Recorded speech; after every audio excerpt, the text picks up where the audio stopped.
Good morning. I welcome again to Primal Stream. Uh, I said in the last video that we want to look at things that are standing in the way of our primal encounter.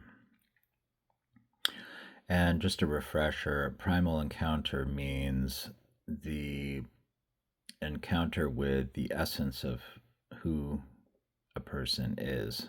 So, who I am, who you are. It's something that can't be done by anyone but the self. We have to do this. It is our main responsibility. Whether you're a religious person or not a religious person, doesn't matter. Everybody has to become at one with oneself. So I call this primal encounter, and I use the word prime because prime, like prime numbers, prime is indivisible. It is the essential core. It doesn't have parts to it. It doesn't have parts you can take apart. It is the bottom line of your identity, who you are, and it is the source of all balance, safety, freedom of activity, creativity, love, and so we are seeking prime. We are mining for prime. We are looking for the prime. We are encountering prime, and we are adjusting ourselves to prime. We are eliminating everything that is, we could call it subprime, that is not based on prime. These are fear-based subroutines that we do because we are afraid and we don't know who we are. So we act in a way that is imitative. We try to fit in. We try to hide who we are, what we actually think and feel. We live an inauthentic life, leading to depression, anxiety, mental breakdown, dysregulation, and most importantly, the inability to love truly and authentically. So today I wanted to share about one of the subroutines that is common for all of us who have not built our life on prime, on our true self. We are raised by adults who haven't encountered their true self. The ones who have and who stand for that, they do stand out. They do have an incredibly powerful effect on everyone around them because they don't bow to fear, and they are not faking it. They are not in a mode of imitation. They are not, their personality is not subprime, what I call subprime. They are living a primal life, and they are awake and alert and living in the now, and they are highly responsive to their environment without fear and a lot of management. And I want to talk today about a concept that is, I think, at the root of the elimination of fear. So, a fear-based life is one that has not encountered prime. Once the primal encounter has happened, the fear of life diminishes because we realize that our identity is eternal and unchanging and can't be affected by other people, can't be, it is not a relative life, it is an absolute life. So it's not contingent on the permission or approval of other people. We will live eternally whether or not people approve or disapprove of us. So resting on that truth, we can now begin to build a life where we're not concerned with the approval or the understanding of other people. And one of the dramatic changes that happens after a primal encounter is the decrease in blame, both within myself and also the decrease in my response to other people's blame. So, blame has a great deal of power in the subprimal world. We are all interested in who is. I didn't understand that. We're all interested. Okay, let me explain it then. We're all, very interested in who is blaming who and whose fault it really is, and this kind of thing. We throw blame around like it's a currency, and it is a very attractive and shiny piece of the human drama that we like to pay attention to, and it's intriguing, and all of our fears and doubts and jealousy and all of our anger and all of our kind of negative emotions are tied very closely to the process and the kind of apparatus of blame. But what happens when you meet your primal self is you realize that your entire quality of life is not determined by anybody but yourself. You are in total control of the quality of your life. And while you can easily look back and build a blame case, and people spend their whole lives doing that, setting up a blame case that is believable to anyone who didn't encounter their own prime, who didn't find out who they really are, then the blame stories are very compelling and very believable, and you can't really argue with them. They're great. They make sense. And they capture a lot of dollars. A lot of our news cycle and our media stories are based in this kind of world of blaming others. So, and also things like fitting in. It's a similar pattern. Oh, it's so important to fit in. I must fit in. I must be accepted by the group. If you start to pay attention to the dramas that exist, so many of the heroic stories are about people finally fitting in and finally being understood and being part of the crowd. When actually the hero's journey is the opposite of that. It is becoming one's true self at the expense of everybody else's approval and permission.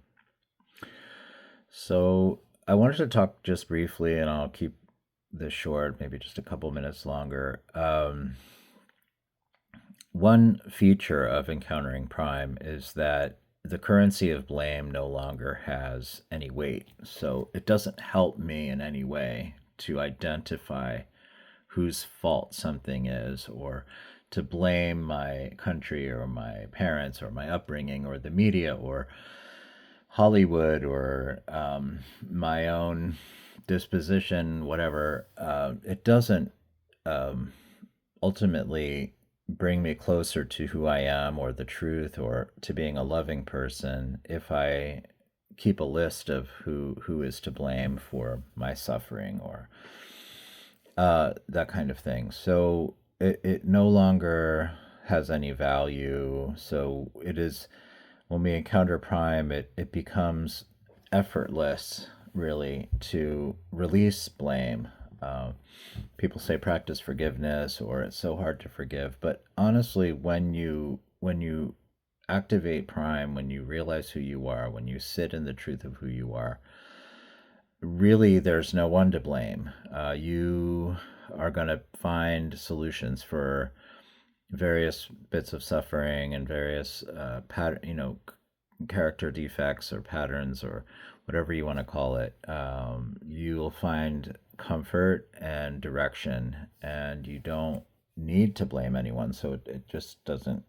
It's not useful anymore. It's sort of like a floppy knife. It doesn't really have any legislative power or executive power or any of that, or judicial power, because it really doesn't matter who's to blame.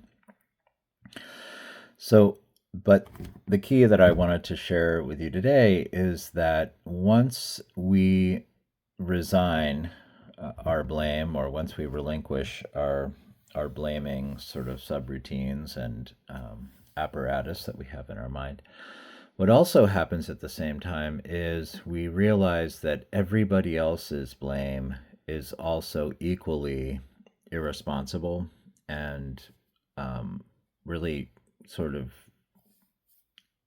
it's more of a frothy nuisance really than anything else. We don't have to preemptively protect ourselves from other people's blame. So this means, and I've written down some little ideas here. This means we do not have to do. I like making acronyms. So my acronym for this one is FODS. So no FODS. A FOD is a fear originated defensive subroutine.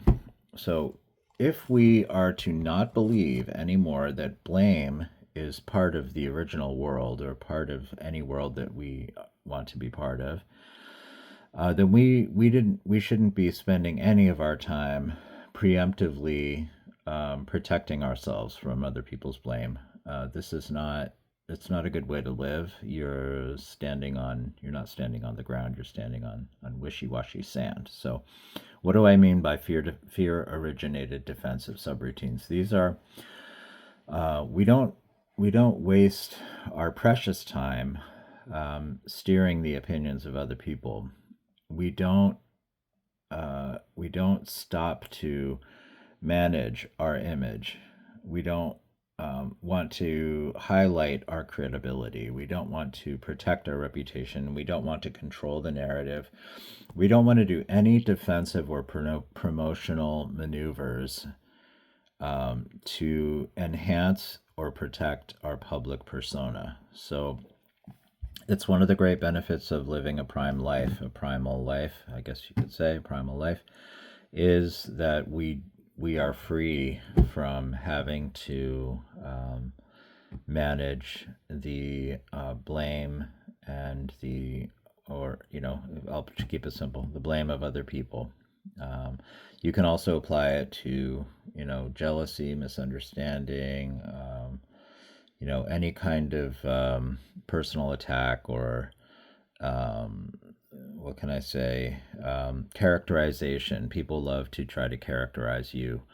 And they will try. I think it is natural, especially when someone steps into their prime. It's natural for people to try to characterize that person as being in some way, a prisoner of this or that thing. Like, oh, they're a religious fanatic, or they're a rebel, or they're I don't know, in some way unmanageable, a narcissist. They are mentally ill, whatever. There's so many little boxes we put people in when they step into their kind of comfort zone, into their real self. Because a person who's living a primal life is a powerful person. They're not going to be wishy-washy. They're not going to be affected by any kind of form of community control, or like corporate brainwashing, or like media influencing. They kind of have their own drum, and they can spot irresponsibility and self-avoidance very easily. So that's another great benefit. Once you live the primal life, you see how full the world is of people desperately avoiding themselves, desperately creating dramas about how they're not able to grow up, they're not able to be true to themselves because so and so caused this obstacle for them, or the world is so understanding. They won't let go of needing approval and permission from other people. So the constant complaint is that I can't move forward, I can't grow because I don't have the permission or the approval of my peers.